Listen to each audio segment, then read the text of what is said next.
Première question pour vous. À votre avis, est-ce que le RPG tour par tour, dire classique, est-il mort?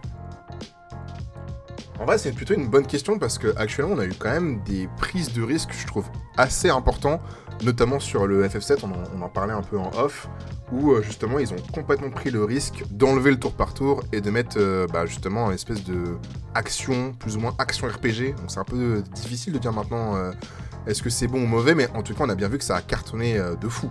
C'est vraiment plutôt une bonne chose.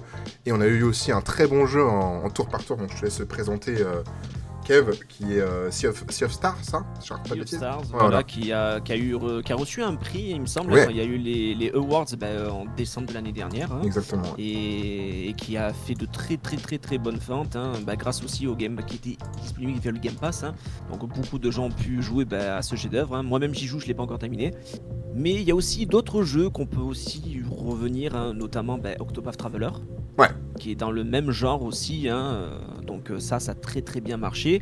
Et même sur la question de FF7, le remake, sa transition qui était à l'époque sur PlayStation 1 en tour par tour classique, comme on a connu à l'époque avec toute la lignée des FF jusqu'au 10e, ça a trouvé son public, hein. De toute façon, ça a été bien expliqué que c'était un renouveau, c'est pas l'histoire se colle avec le truc de base, mais avec des petites variantes pour à leur sauce, hein, et que aussi on approche de la deuxième partie en fin de mois, hein, d'ici le 29 février si je dis pas de bêtises. D'ailleurs une démo est déjà disponible, hein, pour ceux qui sont possesseurs de console PlayStation 5.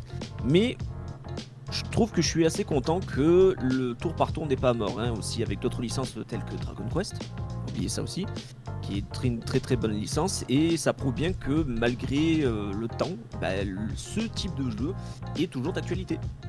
En tout cas, dites-nous justement dans les commentaires si vous êtes un peu d'accord avec nous en mode est-ce que justement le fait qu'il n'y ait plus de tour par tour et que les jeux changent un petit peu et que certains justement éditeurs un peu indépendants ont envie justement de garder ce tour par tour là, est-ce que pour vous pensez que c'est plutôt une bonne idée ou une mauvaise idée? N'hésitez pas à nous le dire en tout cas dans les commentaires.